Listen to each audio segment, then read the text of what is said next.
जो नतीजा election commission का है, नतीजे और फैसले का बड़ा अंतर है। फैसला हमारे पक्ष में और नतीजा उनके पक्ष में। पोस्टल बैलेट्स वोट कौन देता है? जो सर्विस में है, ज्यादातर शिक्षक लोग हैं जो कि एजुकेटेड हैं, वो लोग हैं जो जागरूक लोग हैं, जो जानते हैं कि वो पोस्टल से भी मतदान कर सकते हैं। और कई लोग ऐसे होंगे जो कई बार पोस्टल से मतदान किया गया होगा, एनवलप में करते हैं, बैलेट पे करते हैं। यानी जो जागरूक व्यक्ति है वही ये काम कर सकता है। आप एक पोस्टल को आप रिजेक्ट कर देते हैं, एक रिजेक्ट समझ में आता है, 10 रिजेक्ट समझ में आता है, 50 रिजेक्ट समझ में आता है। आप 900 पोस्टल वोट रद्द कर रहे हैं, 700 पोस्टल वोट रद्द कर रहे हैं, 500 पोस्टल वोट रद्द कर रहे हैं। और रद्द हो रही है तो ये चुनाव के उम्मीदवार का जिम्मेवारी तो नहीं है। रद्द किस वजह से किया गया और इतनी बड़ी संख्या में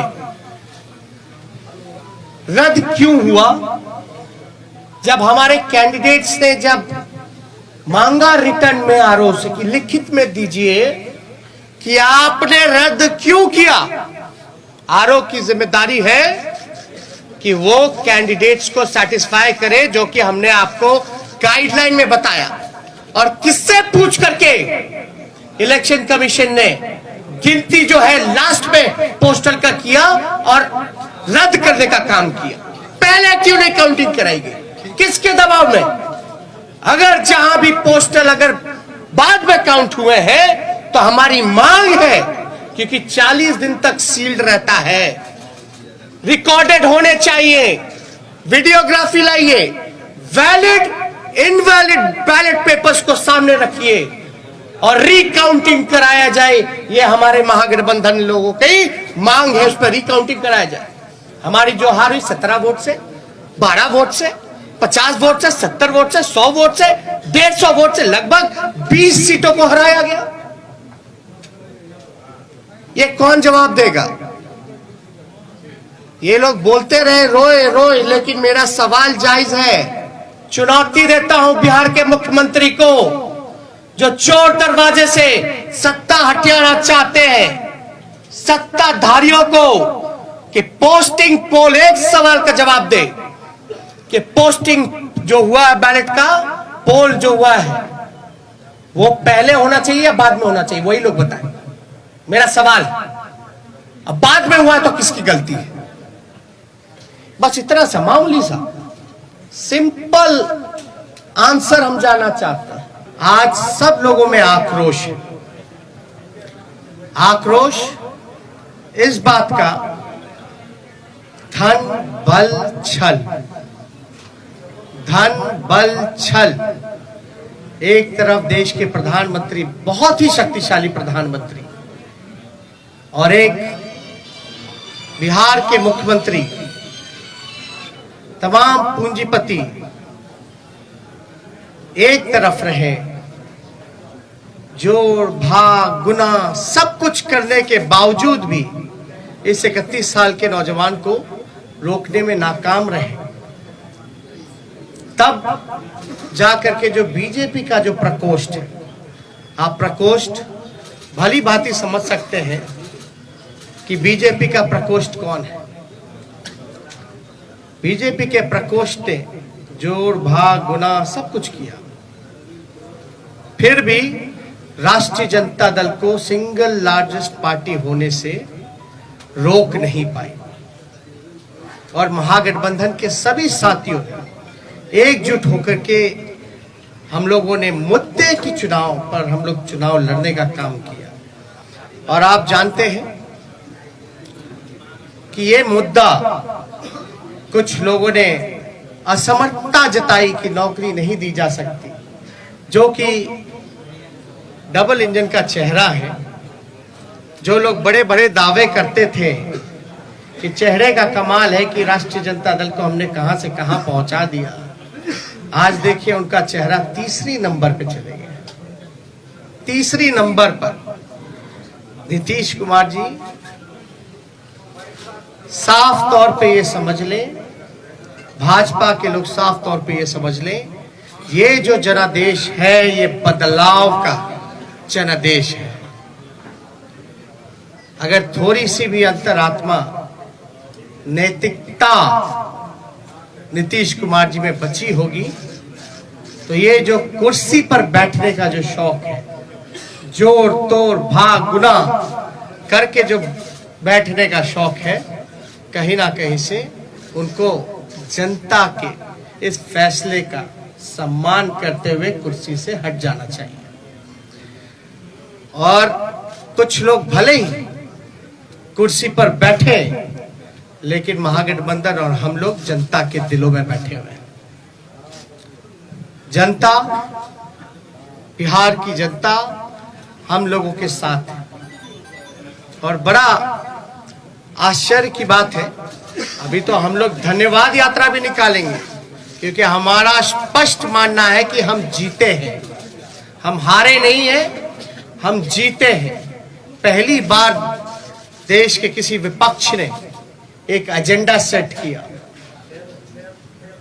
और ये जो नतीजा आया है ये हमारे पक्ष में फैसला है और नतीजा जो उनके पक्ष में। लेकिन क्या ये सवाल खड़ा होता है कि देश के खासतौर पे बेरोजगारी, जहां बिहार में 46.6% है, जहां मुख्यमंत्री असमर्थता जताते हैं कि नौकरी नहीं दे सकते, तो क्या बिहार का जनता रोजगार नहीं चाहता? बिहार का जनता सरकारी नौकरी नहीं चाहता? ये सवाल खड़ा करता है। और हम लोग तो धन्यवाद यात्रा में भी जल्दी ही जाएंगे, लेकिन सरकार में अगर जो लोग छल कपट धन बल के कारण जो लोग बैठ रहे हैं, उनसे हम कहना चाहते हैं कि 4 दिन की ही चांदनी है, लेकिन अगर 19 लाख रोजगार, समान काम वेतन नियोजित शिक्षकों को, स्वयं सहायता समूह को अगर मानदेय, शिक्षा चिकित्सा अगर नहीं सुधरी जनवरी तक के महीने पर, तो हम महागठबंधन के लोग बड़ा आंदोलन करने का काम करेंगे। दूसरा पहलू, कुछ लोग बड़ा कहेंगे कि हार गए तो लोग रो रहे। नहीं, हम लोग रोने वाले लोग नहीं हैं, हम लोग संघर्ष करने वाले लोग हैं, जनता के बीच रहने वाले लोग हैं, सबको साथ लेकर के चलते हैं। जहां भी रहेंगे जनता की आवाज को बुलंदी से उठाते रहेंगे। लेकिन आप सब लोग देखिएगा कि आखिर कहां जोर तोड़ भाग गुना हुई। तो कुछ सवाल है, हम आपको counting of postal ballot papers की प्रक्रिया बता दें। काउंटिंग पोस्टल बैलेट में एक दिन पहले ही राष्ट्रीय जनता दल के पेज से एक वीडियो जो है एक जारी किया गया था, ठीक चुनाव से पहले। उस वीडियो में साफ तौर पे दिखाया था कि रात के अंधेरे में आरा में रात के अंधेरे में एक गाड़ी निकली, उस गाड़ी में पोस्टल बैलेट के बक्से निकले। चुनाव आयोग बताए कि रात में कोई भी ट्रांसपोर्टेशन, चुनाव के वोट बक्से कोई इधर से उधर ले जाया जा सकता, नहीं ले जाया। और अगर आप इन्हीं के लॉस की बात करें इलेक्शन कमीशन का कि क्या प्रोसीजर होना चाहिए, counting of postal ballets paper 15.15.4 इनका पॉइंट है, उन्हीं का इलेक्शन कमीशन का। As per the requirement of Rule 54A of CE Rules 1961, the postal ballot shall be taken up for counting first at the returning officer's table. मतलब postal ballot की गिनती जो है उसकी प्रक्रिया पहले होनी चाहिए, साफ तौर पे इसमें लिखा है। और under the law rule 54A of the conduct of the election rules 1961, the postal ballot papers are to be counted first. It is clarified further that it is not necessary to wait for the counting of postal ballots to be completed before counting of votes recorded in EVM starts. मतलब आपको जरूरी नहीं आप इंतजार कर सकें, आपको प्रक्रिया जो है समांतरण शुरू कर देनी चाहिए। वोटों की, पोस्टल बैलेट की वोटों की गिनती पहले ही शुरू कर देनी चाहिए। ये मेरा नहीं है, ये तो चुनाव आयोग का है। After a gap of 30 minutes from the commencement of counting of postal ballot papers, the counting votes of EVM can start. 30 minute के बाद आप ईवीएम की जो प्रक्रिया है वो चालू कर सकते हैं। तो इसमें साफ तौर पे ये जिक्र किया गया है कि प्रक्रिया जो है पोस्टल बैलेट की पहले होनी चाहिए, और जरूरी नहीं है कि आप जो है पहले ईवीएम के ही करिए, आप पोस्टल बैलेट पहले काउंट कीजिए, उसके 30 मिनट बाद आप ईवीएम की गिनती चालू कर सकते हैं। एक और है 15 पॉइंट, पेज नंबर 260 में जाके देखिएगा। In case the victory margin is less than total numbers of postal ballot received, then there should be a mandatory reverification of all postal ballots. इसमें साफ तौर पे है कि आप चाहे पोस्टल जो इनवैलिड हो या वैलिड हो, आपको ऑब्जर्वर और इन सब के सामने जो है वीडियोग्राफी करा करके इसका सीडी भी जितना वीडियोग्राफ्ट है, कैसेट्स है, इन सब को सील करके रखा जाए। और ये सील का जो ड्यूरेशन होता है ये बड़ा इंटरेस्टिंग है। चुनाव नतीजे के 40 दिन तक इलेक्शन कमीशन को ये अनुमति है कि वो पोस्टल बैलेट्स को जो है सील रख सकते हैं। आप शिकायत जो होगा आपको सेटिस्फाई करना है। You have to satisfy all the candidates whether if they have doubts, because ये इलेक्शन कमीशन की ड्यूटी है। अब एक और इंटरेस्टिंग डेटा आप लोगों को हम बताना चाहेंगे। एनडीए को जो कुल वोट मिला 1,57,728। मैं दोहरा दूं, एनडीए का जो कुल वोट है 1,57,728, जिसका प्रतिशत निकल के आता है ऑल ओवर चुनाव का 37.3।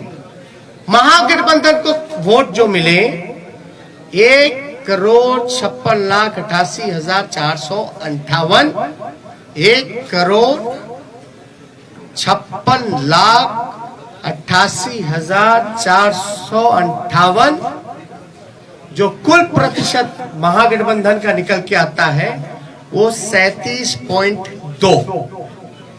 हमें मिले 37.2 और एनडीए को मिले 37.3, यानी 1 पॉइंट का अंतर है।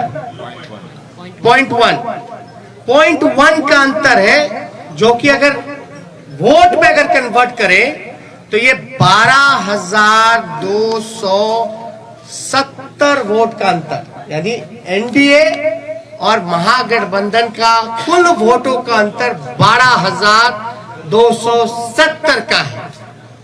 अब 12,000 में वो उनको 15 सीट लीडिंग पे है, आगे है। ये आश्चर्य की बात है कि 12,000 में वो 15 सीटें जीत गए।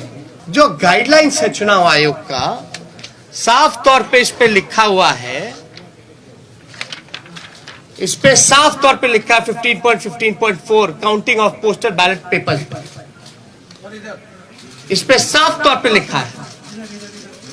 बताएं अगर काउंटिंग कराने में क्यों नहीं करा रहे भाई? हम लोगों के कैंडिडेट डिमांड करते रह गए, लेकिन हमारी बात को सुना नहीं गया, हमारे उम्मीदवारों को सुना नहीं गया। लास्ट में कई जगह तो ऐसा हुआ, राघोपुर का ही हम बता दें, राघोपुर का हम अपना बता दें, 3 बजे तक प्रक्रिया पूरी कर ली गई, रात के 11 बजे सर्टिफिकेट मिल रहा, 11 बजे। मेरा तो 37,000 का डिफरेंस था, लेकिन जहां कम मार्जिन, जहां हम जीत रहे थे, वहां पोस्टल बैलेट 900 संख्या में। तो आप कराते क्यों भैया? जब रद्द ही करना है तो पोस्टल पे काउंट ही मत कर, वोट ही मत कराइए। अगर पोस्टल का अगर कोई वैल्यू नहीं है, रद्द ही करना है, तो आप वोट क्यों कराते हैं? काउंटिंग प्रक्रिया में क्यों जोड़ते हैं? या तो रिकाउंटिंग कराइए, आपके पास तो पूरा दस्तावेज, सब दूध का दूध, पानी का पानी हो जाएगा, पता चल जाएगा कौन किसके दबाव में काम कर रहा है, किसके इशारे पे काम कर रहा है। तो ये कई जगह तो सर्टिफिकेट दे करके छीनने का प्रयास किया गया। अब आप बताइए, हम सबूत कहां से लाए? ना मोबाइल ले जाने दिया जाता है, मोबाइल ले जाने दिया जाता तो सब पता चल जाता, ना किसी को प्रवेश किया करने दिया जाता है। हमको तो छोड़ दिए, मीडिया के लोगों को भी प्रवेश नहीं करने दिया जाता है, और लोग कह रहे हैं कि सबूत ला। कहां से लाए सबूत? सबूत तो वहीं से आएगा ना, जब आप इसकी रिकॉर्डिंग निकालिएगा, सीसीटीवी की, वीडियोग्राफी की। बैलेट इनवैलिड जो क्यों निकाल के दिखाओ ना जनता को। क्या जिनका रद्द किया गया वोट, क्या तो आप वोटर मानते ही नहीं है? अगर रद्द हुआ तो क्या प्रक्रिया है कि वो फिर से पुनः मतदान करे? चुनाव आयोग के लिए तो एक एक वोट का महत्व है ना। लोकतंत्र में आप 900 वोट पोस्टल बैलेट का रद्द कर दीजिएगा एक कॉन्स्टिट्यूएंसी में, और वो भी एजुकेटेड जागरूक वोटर्स का, जो सर्विस में है, उनके वोट के मान नहीं होगा, तो भाई सवाल तो बनता है। क्योंकि ये लोकतंत्र बचाने की लड़ाई है, और लोकतंत्र कैसे बचे? और एक वोट से हार भी होती है, जीत भी होती है। लेकिन आप देख रहे होंगे ना, चेहरे का चमक कहां चला गया? तीसरे नंबर पर। अब तक सामने नहीं आए, फिर क्वारंटाइन हो गया, फिर क्वारंटाइन हो गया। अरे भैया, अंतरात्मा जगाइए, नैतिकता, सिद्धांत, नीति, विचार सब धूमिल आपने कर लिया। अब आपने तो खुद कहा संन्यास लेने की बात, संन्यास लेने का काम कर रहे हैं, तो कम से कम आखिरी के क्षण दिनों में कालिक अपने मुंह पे मत पुतवा करके जाइए।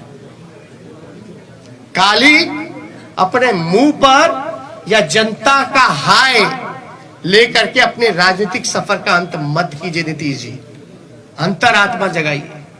इसलिए हम सब लोगों को लगा कि ये प्रेस कॉन्फ्रेंस करना, और मैं पुनः बिहार को धन्यवाद दूंगा, धन्यवाद यात्रा करूंगा। भले ही छल कपट से कुर्सी पे ना बैठ पाए,